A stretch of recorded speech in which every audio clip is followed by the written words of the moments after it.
Greetings, people of the internet, and welcome to Loud Media's brand new show, Nerdy by Nature, hosted by myself, Alannis Maximus. Now, for today's episode, we're going to touch on the brand new Spider-Man movie, No Way Home. Now, I'm going to start not going to too much spoilers. I'm going to try and stick to information we see in the trailers that the trailers have given us, or things that the actors have said. But once we do go into the spoiler realms, as there's not much I can say about this movie without going there, I will definitely give you ample warning. I'm not a dick. So the first thing I'd like to touch on is this is definitely the darkest installment of the Holland trilogy. It's a roller coaster. You have some funny moments that really break up the tension. We have a lot of real tense moments as well. Tom Holland does great in this. It's probably my favorite movie with him portraying the role. I definitely put him as my top of the Spider-Man we've seen.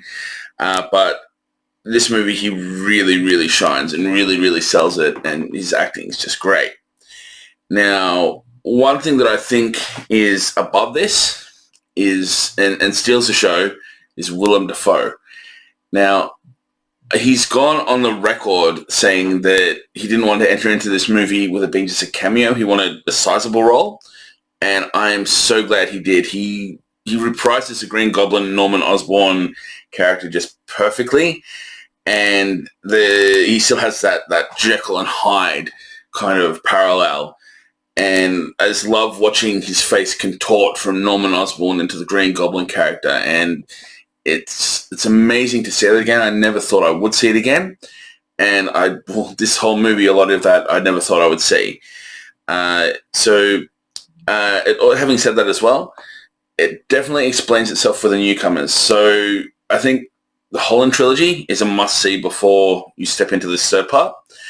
But the Andrew Garfield and Tobey Maguire movies, you probably could get away without having seen them. It does explain itself enough to get the movie.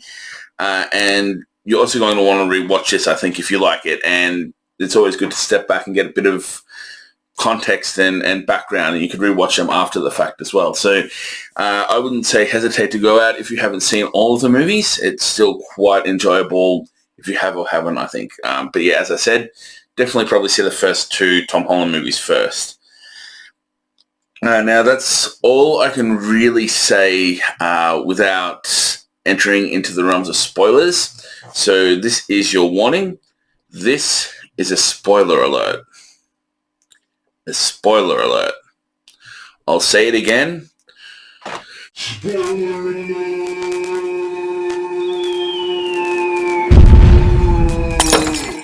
The next thing I'd like to touch on is some questions I've seen rolling around the internet, and I guess some of my theories on answers. The first one being is, at one point, we see Doctor Strange knock Spider-Man out of his physical body, knock his astral form out of his physical body.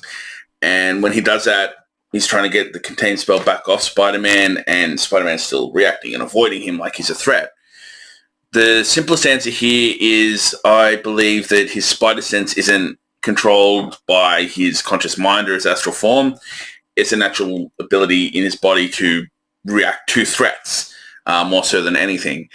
To kind of expand on that a little as well, in the comics, at a point it's explained that all Spider-Men, Spider-Women, Spider creatures are connected to a multiversal construct known as the Web of Life. And what the spider sense is, or the Peter Tingle, is them reacting to changes in this. So I think that explains that one. The next question I've seen go around a lot is, why does Doctor Strange still have the Eye of Agamotto? Now, in the comics and in the movies, as we have touched on with the first Doctor Strange movie, there's mention of the staff of the Living Tribunal.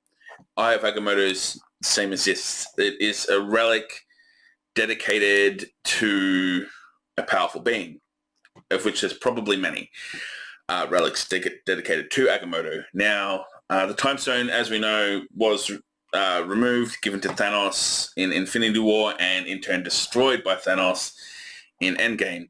But I think the Eye of Agamotto still is a powerful relic, still probably a good reason to have it around his neck.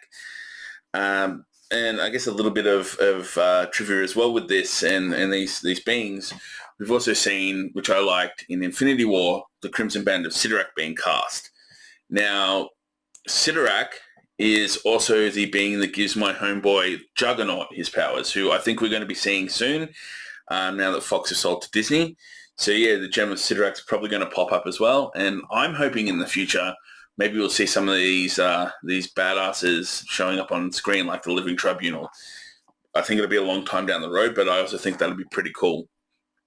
Now, another question I've seen rolling around is, how do they make the cure so fast? Now, there's a lot of components here. We have Stark Tech, we have Wakandan Tech, both of which bleeding edge technology. We have Norman Osborn, and we have 3 Spider-Men. Now, that's a lot of chefs in the kitchen and a lot of components for success. And I think, for example, well, Andrew Garfield already cured the lizard. Norman Osborn made the Goblin Serum, as well as we have Tobey Maguire, who's clearly a bit older, who's probably had a lot of time to think about how and what if he cured Green Goblin and Harry Osborn in his universe. So I think that's fair explanation as to how that cure comes, or all those cures, I should say, come together so quickly. Tied into this is another question. If Spider-Man cures these villains and they're sent back to their time, won't they die anyway? Now, to start my explanation, I'm going to throw to my old mate, Professor Hulk. If you travel to the past, that past becomes your future, and your former present becomes the past. Thank you, Professor Hulk, for your explanation on how time works in the MCU. Now, so I guess to elaborate, once they've been removed from the universe, they've then become Nexus beings. So if the TVA was still around, they probably would have pruned them like we saw in Loki, but they weren't, so it didn't happen. Now, so the villains that died in the universe, there's still a timeline where they did die, but these are now variants. When they go back, likely they won't die. Doc Ock's a bit questionable, as it suggested he was taken just before he fell into the water and drowned. Who knows, maybe he'll react in time and be able to save himself. But it's quite clear that Norman Osborn was nowhere near dying when he was taken. I think this is the same as Sandman. Electro and Lizard are a little more vague, but I think they all have a chance of not dying once returned to their realm. So that answers that. The next thing I would like to touch on is, why is Venom there? Now, Venom, as we see in the end of Let There Be Carnage, and as we know in comics, the Clintar, or the symbiotes, have a pseudo-collective consciousness or hive mind. And we've seen in Tobey Maguire's Spider-Man 3, Venom knows who Peter Parker is, and in turn this means Tom Hardy's Venom has that knowledge. In the end of Let There Be Carnage, he's familiar with Spider-Man when he's pulled into the universe and he sees him on TV. He's like, that guy, and licks the screen. So that's how that fits together, because as we know, at this point, as far as we know, there is no Spider-Man or Tom Holland in the Venom universe. And this kind of leads me into the next area I'd like to talk on, which is, I guess, just some theories, some things I might like to see, things like that. So when Venom is kicked out of the MCU, we see that little bit of symbiote left behind. Now, with that bit of suit left behind, I would like to see a possible dedicated black suit movie as the first part to maybe a new trilogy. As we've seen in the end of the movie, he's back to basics. He's a loner. He has no money. He has no Stark tech. He's back to his classic blue and red Spider-Man suit. I think this sets the stage perfectly for that to happen, and have the main focus on him getting the suit and that corrupting him, as we see in the comics, and then him parting ways and another Venom is born. Now, with that, I would not like to see another incarnation of Eddie Brock. Now, if we cast our minds back to Spider-Man Homecoming, there is an Easter egg there of Matt Gargan, who is none other than the Scorpion, who has also had the Venom symbiote. So I think it would be cool to see maybe him be brought out in the next movie, have them clash, he loses a symbiote, end of the movie, it goes to Gargan. Another person it could go to down the line in this trilogy or in the MCU in general is Flash Thompson. We have Agent Venom as well. In the comics, Flash Thompson loses his legs in battle, ends up getting the Venom symbiote and being a hero or anti-hero. So there's a lot of potential there. I don't think there's a need to have another Eddie Brock. In fact, I wouldn't like to see it, and I hoped that they would have kept Tom Hardy in the MCU, but obviously it wasn't to be. The next thing is we saw Daredevil, Matt Murdock, Charlie Cox, same actor as the Netflix series for a cameo. And as we saw in Hawkeye, D'Onofrio is there reprising Kingpin.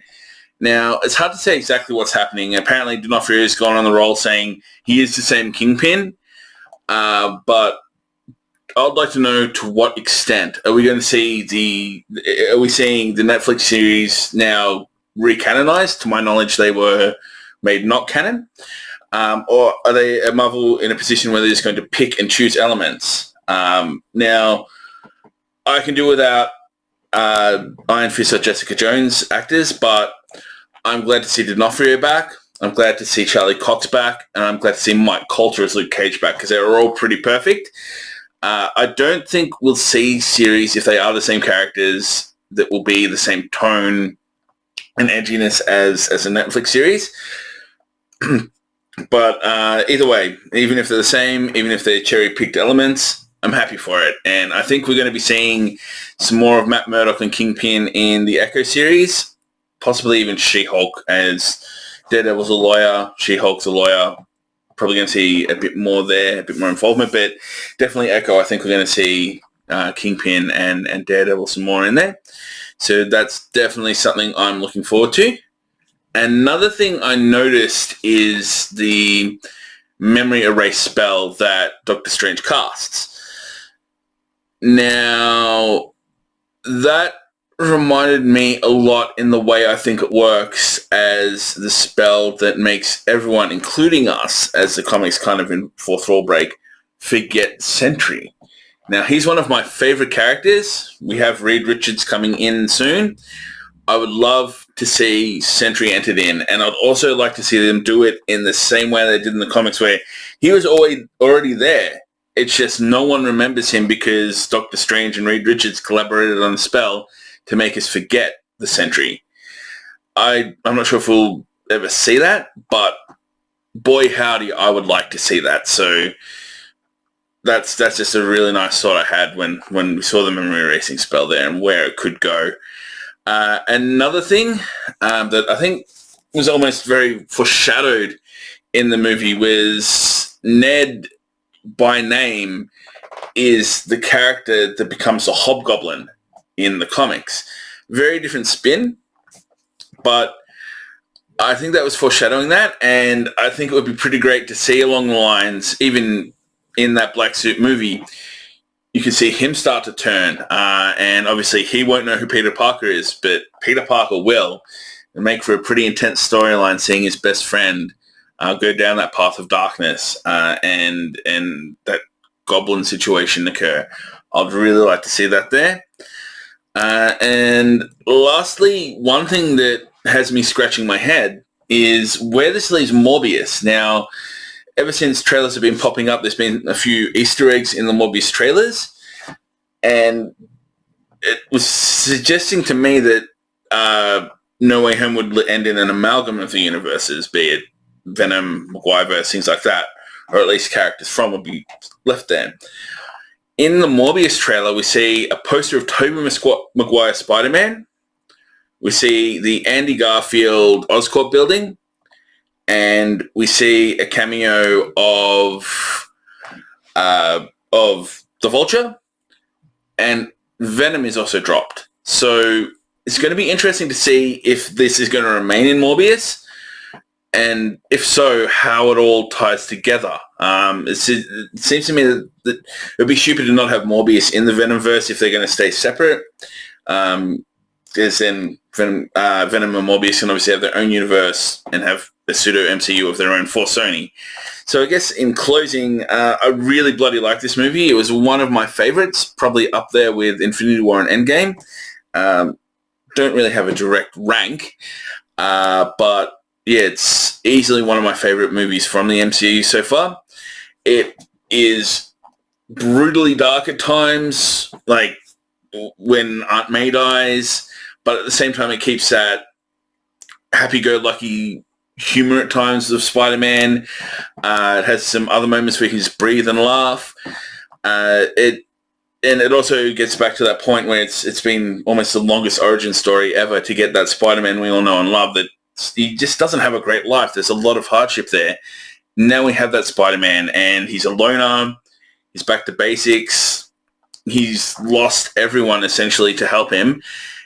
And it's going to be very interesting to see where it goes from here. It opens the doors for other Spider-Man characters to come in, maybe Black Cat, maybe even Gwen Stacy could be entered. Who knows? There's a lot that we can go from here, and I'm really excited to see it. And it upsets me to think that in some things I've read, Tom Holland might be stepping down. That terrifies the crap out of me. I really hope that isn't the case, and I hope we get another trilogy, at least, because this is really a perfect end to a fantastic ride, I think.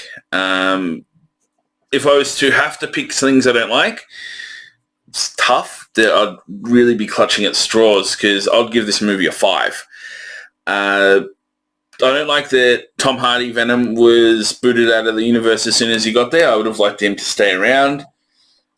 Seems a bit weird as well that Doctor Strange cast a spell in the first place. I don't know if he would have, but at the same time, it's not that bad that he did. It's not portrayed terribly that he has. That's about all I have in regards to this. But yeah, get out there, go see it. And also, while talking about seeing things, subscribe, like our channel, Lab Media. We've got a lot of content coming up. We've obviously got Ranked and Reviewed, Scream coming up, the Jackass Screams, and on our podcast. So yeah, like, subscribe, comment, go to our Facebook, stay in the know. That's all for me today. So from me, Alannis Maximus, thanks for watching, and I hope you have a great time doing whatever you do the rest of the day.